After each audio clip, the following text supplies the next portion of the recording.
A veces los clanes no son salvados por guerreros legendarios, ni por espadas sagradas, ni por estrategias brillantes. A veces todo comienza con un error, un empujón, una distracción, y termina con un hombre al que nadie respetaba, haciendo aquello que nadie más consiguió.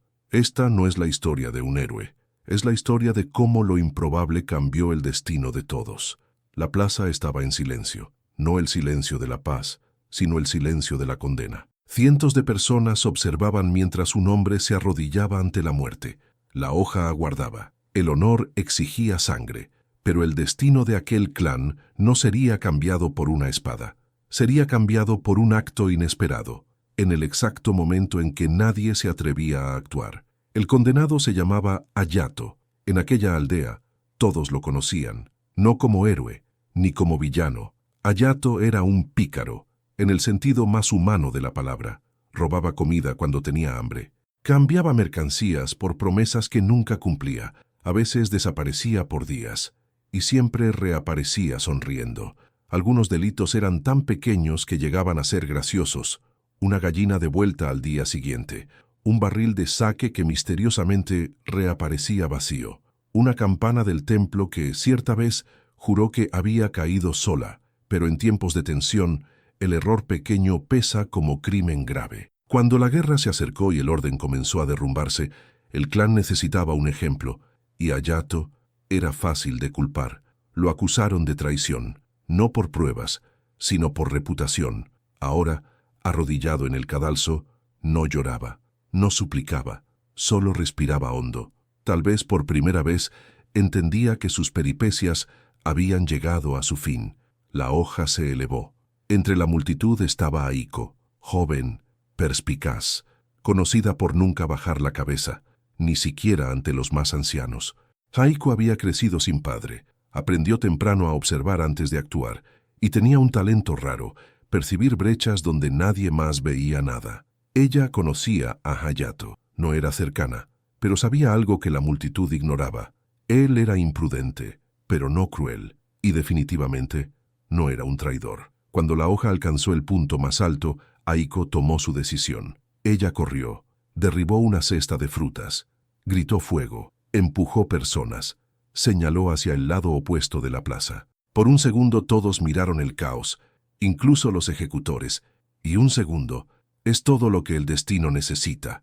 Hayato no pensó, sintió.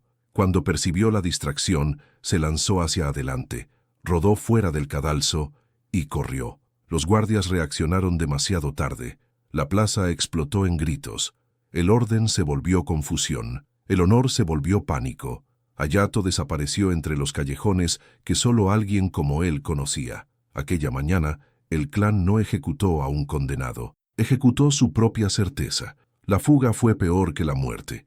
El clan fue humillado, la autoridad cuestionada, el orden herido. Aiko fue interrogada. Lo negó todo. Nadie probó nada, pero pasó a ser vigilada. En cuanto a Hayato, se convirtió en un desterrado, sin nombre, sin hogar, sin derecho a regresar, y el clan creyó que el problema estaba resuelto. No lo estaba. Detrás de las sonrisas y los trucos, Hayato sabía demasiado. Sabía dónde estaban los túneles antiguos, excavados en guerras olvidadas. Sabía qué guardias aceptaban sobornos. Sabía quién fingía lealtad y quién solo esperaba el momento adecuado para traicionar. En el exilio sobrevivió como siempre, observando, escuchando, aprendiendo, y nunca olvidó a Aiko. Nunca olvidó que alguien arriesgó todo por él, sin ganar nada a cambio. Durante meses, Hayato vagó entre aldeas menores, puertos olvidados y caminos secundarios, no como guerrero, sino como siempre había sido, curioso, atento, torpe a veces y persistente. Tropezaba con barriles, tiraba mapas, confundía horarios, pero escuchaba conversaciones que nadie más oía. Vio tropas moviéndose de noche, oyó nombres susurrados en tabernas, percibió patrones donde otros veían casualidad, y poco a poco entendió. El ataque a su aldea no sería frontal, sería interno, hecho por alguien que conocía cada puerta. Fue entonces cuando decidió volver, no para ser aceptado, sino para ayudar. Meses después la guerra llegó, no con tambores, sino con traiciones, Un señor de la guerra avanzaba contra el clan, y alguien, desde dentro, abría las puertas. Los ataques comenzaron de noche, rápidos, precisos. La caída parecía inevitable. Cuando aparecieron los primeros signos de la invasión, la aldea aún intentó resistir. Reunió hombres que nunca habían luchado. Empuñó lanzas antiguas. Rezaron por aliados que no llegarían. Con el paso de las noches, la esperanza comenzó a desaparecer. La gente ya hablaba de huir, algunos de rendirse. El clan estaba listo para aceptar la derrota. Fue en ese momento cuando alguien inesperado comenzó a actuar. Mientras el caos se expandía, Aiko percibió algo que los líderes no vieron. Los ataques siempre evitaban ciertos caminos. Caminos antiguos, olvidados. Los mismos que Hayato conocía. Cuando escuchó rumores de un fantasma torpe ayudando a aldeanos a escapar, lo supo. Era él. Aiko desobedeció órdenes, abrió depósitos, guió a niños y ancianos, creó distracciones, como lo había hecho en la plaza. Sin encontrarse, los dos comenzaron a actuar como si aún estuvieran conectados. Cada acción de uno abría espacio para el otro. El cielo estaba sin estrellas. Las llamas consumían casas. El heredero del clan fue rodeado. La historia estaba a punto de terminar. Entonces, desde las sombras, alguien surgió.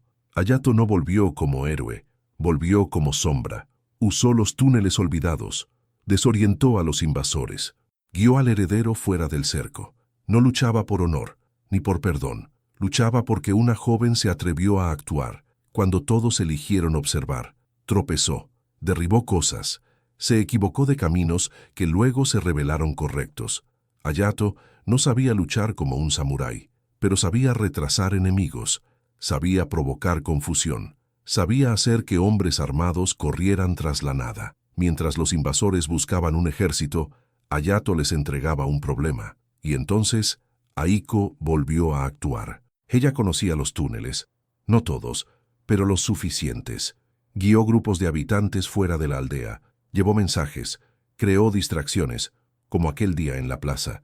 Mientras Hayato confundía al enemigo por dentro, Aiko salvaba vidas por fuera, sin órdenes, sin reconocimiento, solo porque sabía que quedarse quieta nunca fue una opción. Hayato no ganó batallas, provocó errores, puertas abiertas en el momento equivocado, mensajes intercambiados, alarmas activadas sin motivo. El enemigo comenzó a atacarse a sí mismo. La aldea, que ya aceptaba la derrota, percibió algo raro. El invasor estaba perdido, y eso fue suficiente.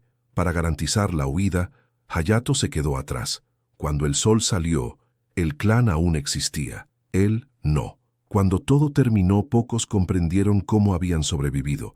No hubo una gran batalla final. No hubo victoria gloriosa.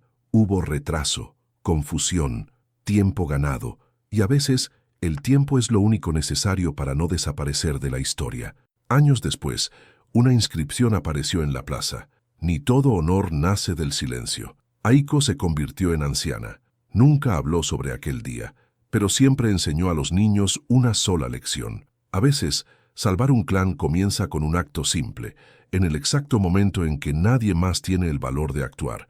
Aiko jamás permitió que Hayato fuera recordado como un héroe perfecto. Siempre decía que salvó al clan exactamente porque no intentó ser alguien diferente. Él fue quien siempre fue, en el momento correcto, y eso fue suficiente. Y cuando le preguntaban a Aiko quién fue el héroe de aquella noche, ella solo sonreía, porque algunos héroes usan espadas, otros usan distracciones, y algunos usan coraje cuando nadie más lo tiene, porque los destinos no cambian solo con espadas. A veces todo comienza con una distracción, una elección, un instante, y aquel que debía morir termina salvando a todos. Si te gusta este tipo de historia corta, dale like al video y suscríbete al canal.